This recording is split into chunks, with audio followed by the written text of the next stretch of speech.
I'm sure that you, like me, want a deep and meaningful and lifelong connection with your child.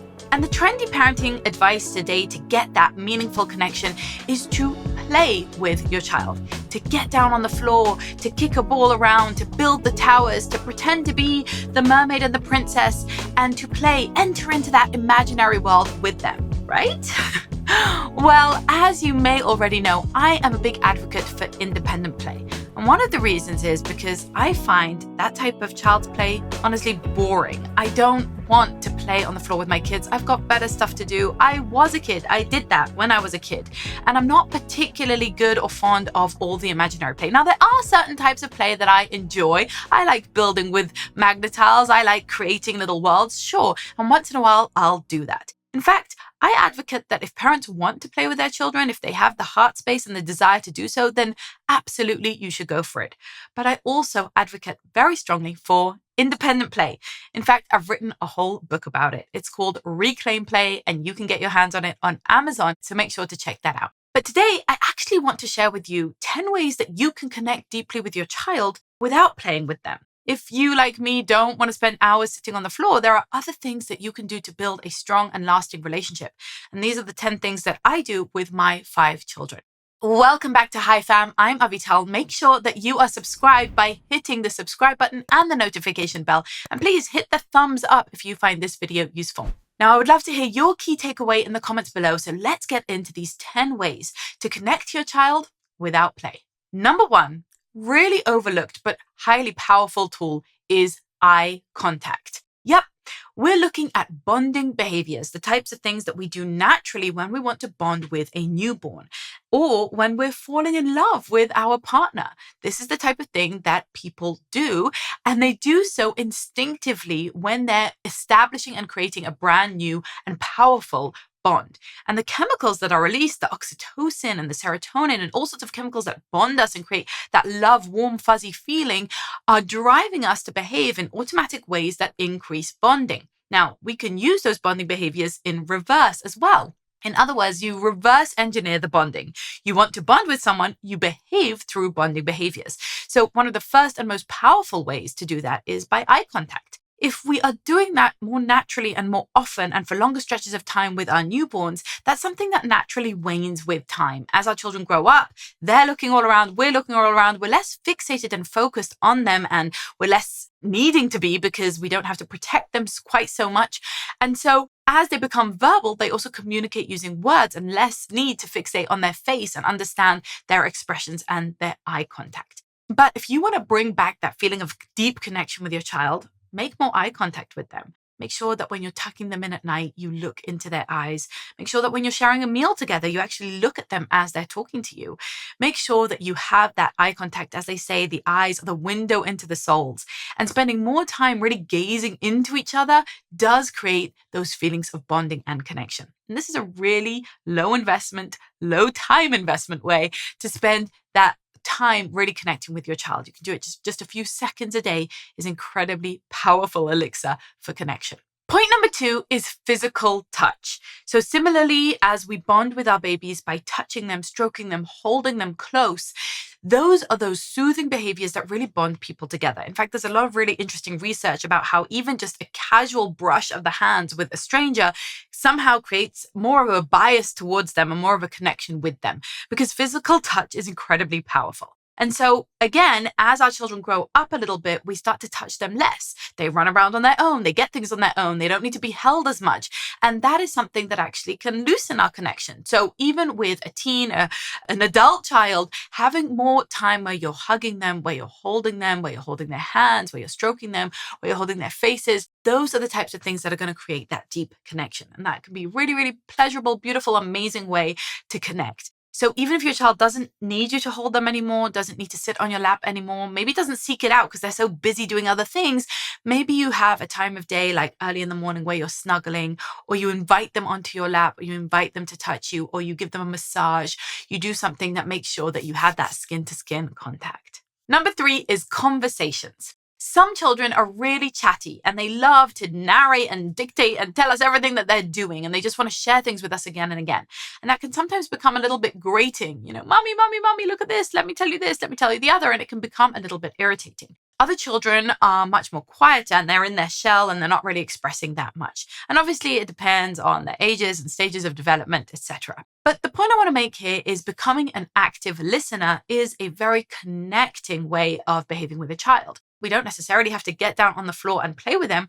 We can show them our interest and our attention toward them. Now, you won't be able to do this 24/7, especially if you have a chatty kid, but at least once or twice a day to really get down to their level, make the eye contact, make the physical contact, and actively listen. Let them share with you.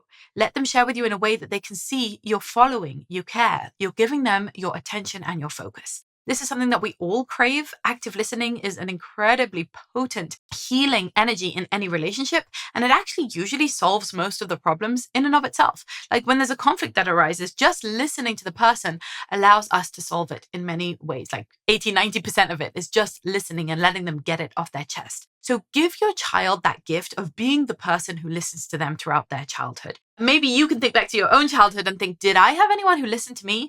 Many of us didn't. If you did, you were one of the lucky few, and that person holds a very special and close place in your heart because they actually listened, they actually cared, they actually took the time to listen to the babblings of a small child and took you seriously and showed you that respect. Be that person for your kid. It's really powerful. Number 4 is education. We can connect quite deeply with our children over teaching them things. Maybe this is about reading them books or teaching them to read or teaching them life skills like riding a bike or learning to swim. When you're in an educating role to your child, that might be a little bit of a stressful place for you. Like you've got your teacher's hat on and you're frustrated. You want to get them to be cooperative and you need to get them to learn this thing. And there's curriculum that you're following or some kind of goal that you're working towards. And that can sometimes create a lot of tension and frustration. But it can also create a lot of connection as you're basically working together towards a goal. And you're being very invested in your child's well-being because you're taking the time to educate them, which is the biggest gift anyone can give them, actually equipping them with skills for life. So as you're teaching your child whatever it is, whether it's doing homework or homeschooling or life skills, or you're working on something together, that is something that can bond you. Use that as a time to think, wow, I'm really here in this position of mentor and guide. I'm teaching my child because I want to invest in them and their well-being. Don't get too caught up in the frustrations and the irritations of just getting it done and how annoying it is that they're not listening and they're not sitting still and they're not doing it, but rather really adopt that mindset of this is a time to connect. This is a time to show them I'm proud of them. I'm here for them. I'm invested in them and I care about them deeply. Number 5 is nature. Just going out together into nature and being under that same umbrella, the same weather, the same trees, the same vistas, the same air that you're breathing is connective in and of itself. And when we have outdoor adventures together, that spikes dopamine and it lights up all the reward centers of the brain. It makes us feel connected to those other people who are sharing that experience with us. Nature is a healing force, and being in the great outdoors is something that really relaxes us. It helps to spike our gratitude, our connection to the earth, our groundedness, spiritual feelings like awe and pleasure. These are the types of feelings that we feel when we're in nature, and we feel them together when we're experiencing it together. So if you want to bond with your child, going for a day at the beach, a day at the lake, a hike, or just a nature walk nearby in your neighborhood is a way of feeling that connected feeling together and having that joint experience. Number 6 is contributions or chores, basically working together. Yes, we often think of chores as something that we argue over and we have to be all controlling and fight over and arguments ensue, and it's not really a connective time. But the truth is that working together to maintain our household, to take care of our physical space and our belongings and of each other is something that can create a real deep sense of team spirit and connection. This is something we work on a lot inside of my membership, The Studio. We work on creating that sense of togetherness, and part of that is that we run our household together. It doesn't work, this model of just, mom is like the unpaid maid and she's working herself to the bone and bending over backwards to serve everybody's needs. And everybody's kind of cruising through in an entitled way and making her feel totally taken for granted while resentment builds up and festers. It doesn't work for you, but it also doesn't work for your kids who grow up without the awareness of how to take care of themselves and their environment, without gratitude and without a sense of responsibility. So this is actually a great way to teach them that those moral virtues of giving and contribution and teamwork and the life skills that they need to perform later in life. But it's also a great way to connect. When I sit and fold laundry with my children together, when we are all washing the floor, when we're washing dishes, when we're putting away things from the dishwasher, etc., or when we're cooking together, when we're working on home improvement projects together, these are some of our most connected times. We're doing something that's productive and meaningful. We're doing hard work, and we're doing something that, is for the greater good of our family, which creates this kind of umbrella team spirit that we're all under and that unites us with a sense of belonging. So don't shy away from demanding things of your children like chores in a spirit of togetherness, in the effort of connection. Children feel very accomplished and very kind of important in a good way, a significant way, when they are contributors to the household. That actually improves and boosts their self-confidence in a real way. We love the self-esteem movement with all the inflated, ego-stroking compliments and praise and rewards and trophies, but that failed miserably. That does not improve children's confidence in the slightest. What improves their confidence and their self-concept is actually seeing evidence for the fact that they are useful, that they are helpful, that they are capable.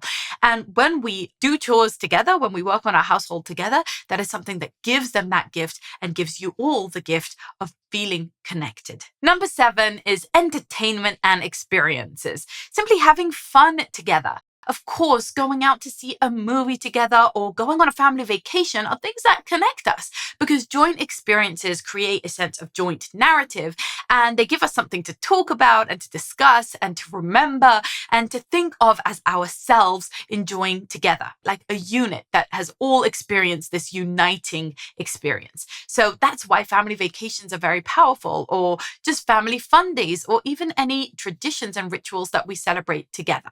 Inside of the studio, we take a lot of time to establish our rituals, our traditions, and even our rites of passage that we want to create this meaningful family culture. And having a meaningful family culture where there are ways that we celebrate certain things, that we mark meaningful holidays, anniversaries, graduations, birthdays, the summer, the winter, whatever it happens to be, those are the things that really unite us. Now, you might have an overarching culture of your country, your town, your religion, your family, and these are the types of things that can inform our personal, unique, individual family culture. But having those joint experiences or that entertainment even, right? A play that we see, music that we enjoy together, art that we appreciate together, those are absolutely going to be points of connection. So do you have to get on the floor and play with your kids to feel connected? You can do that, but you can also just live life together in a way that you are taking in outside influences, seeing things that are entertaining like arts and music, and enjoying those together, each of you at your own level. Similarly, number 8 is expression. So just like we are more passive in the entertainment and the experiences side of things, in the expression side of things, maybe we're creating art together, creating something together, singing together. There are reasons that experience of sitting around the campfire, making food, making music, telling stories, there's a reason that these bond us together throughout history, right? From ancient times, that's something that humans have gathered together to do. And the reason is that when we're creating something, this joint narrative, this joint experience, this joint storytelling, these joint traditions and rituals, and expressing ourselves together into something that really bonds us into one joint experience, that creates a lot of connection. Often I'll love to sit next to my kids and we'll all draw or we'll all build something that, we're each of us invested in that we want to create. We built a rocking horse together. We'll build a doll's house together. We'll each paint. We'll have a dance party and each of us will dance and express ourselves. And these joint experiences of self-expression really connect us together. Now, this is a bit similar to parallel play in a sense, right? Where children are playing side by side, but not necessarily actually playing together. And this is that meaningful time that we both are enjoying our self-expression, but we're not necessarily doing so in a way that is collaborative. But it could also be collaborative, like building a rocking horse, all of you together, is a joint experience. It's a bit like those home improvement projects that I mentioned earlier, something that you're all working towards that same mission, and each person can contribute in their level, right? And that gives us that sense of belonging. Number 9 is quality time. And I know you thought that was going to be number 1, didn't you? But the reason I bring that here is because the truth is almost everything I've said up until now is quality time as well, right? Quality time is simply time where we're intentional about spending this time together, where I'm intentional about the fact that I'm with you and I want this to be a joint experience. So that can be any of the things I've said, right? It could be the work that we do together in the household.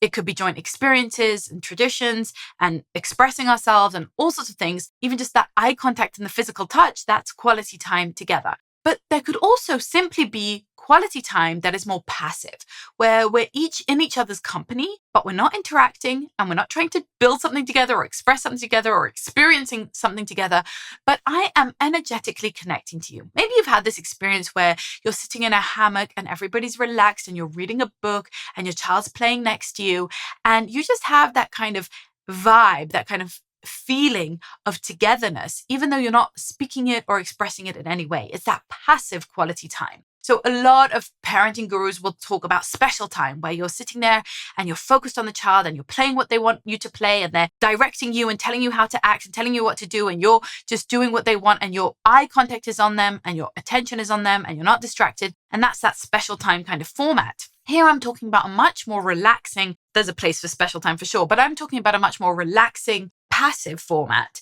of I'm doing my thing, you're doing your thing. Maybe I'm cooking, maybe I'm cleaning, maybe I'm reading, maybe you're playing or you're doing homework or whatever it is that you're doing, but we're together. And I'm going to just mark that in my heart as us living life together. But we don't have to do all that much. It's really low effort. It's really low intensity, but we're still experiencing that feeling of bonding, that feeling of togetherness. And that's more about a mind space or something that you energetically kind of radiate rather than something that you have to do. Now, the important point here is that if I'm all distracted and anxious and busy with other things and I'm annoyed at you or I'm ignoring you or whatever, that's not going to feel like quality time. But it could feel like quality time when we're both, say, relaxing together, or when we're both maybe working out or reading or doing something that feels really good or productive, even working, right? Even writing and reading and doing those things, but that we enjoy. Once in a while, we kind of steal a glance or we have a quick smile or we take a break for a drink together because we are having that quality time near each other, that parallel play. And then the 10th thing I want to share here, which might be a little bit surprising to you. This final point is about shared challenges. You know, one of the things that actually bonds people together in the most powerful way, unfortunately, is trauma. When people go through awful times, terrible things like wars or famine or drought or loss, it's actually something that they find particularly binding. When we go through tough times together, we feel that we have this kind of shared pain, this shared understanding, this mutual awareness and respect because we understand what each other has gone through. Now, I don't wish that on anybody, and I very much hope that you don't bond with your child over some terrible tragedy or crisis. But I do want to say that all of us face stresses and some loss and some difficulties in our life. And those times can separate us and make us feel more irritable or more distant, or we can use them as catalysts for connection. So when we're actually connecting with our child over tough things that they've been through, tough things that we've been through, tough things that our family is going through, that's something that can bond us together. We feel like we're in this together type of spirit. And that's something to double down on because all of us are going to have those things. Life happens. It's inevitable that we're going to go through challenge. And we might as well use those challenges to actually increase our sense of togetherness with our children. And this might be a surprising one. You might be thinking, no, I want to connect over good things. I want to read to them and laugh with them and have fun and joy and humor. Yes to all of that, but also take those tougher times in your life and make sure that you are experiencing them as something that bonds you, that you're like, yeah, we went through this together. We're both in this. We both have experienced this. We have a certain level of mutual understanding or of this kind of thing that we've shared, this thing that we've been through, this brotherhood or sisterhood of challenge. With that said, I hope that you actually bond primarily over joy, over fun, over humor, over inside jokes, over laughter and dance parties and bake-offs and nature hikes and family vacations and beach days and all the other things that I've shared with you here today. I think there are so many ways to connect to our children, and I personally am deeply invested in connecting with our children. So when you hear me talk about independent play, which I am such an advocate for, as I've said, I've written a whole book about it. Please go ahead and grab it. I would love for you to read it and get your child playing independently so you can make parenting way easier and get all of your stuff, and so that they can reap all the amazing benefits of it. With that said, I still absolutely think we must connect. We want to connect. We brought children into this world for that sense of togetherness, of giving, of belonging, of love. And that's something that we can do without being bored and sitting on the floor and playing. Now, with that said, if you want to play, go right ahead. There is no rule against it. If you found this video helpful, let me know what was your key takeaway in the comments below. Make sure to leave me your questions so I can answer them in future videos. And please share this with anyone who you think might find it helpful. Much love to you. Keep on living that high fam life, loving parenting, parenting from love, and I'll see you in the next video.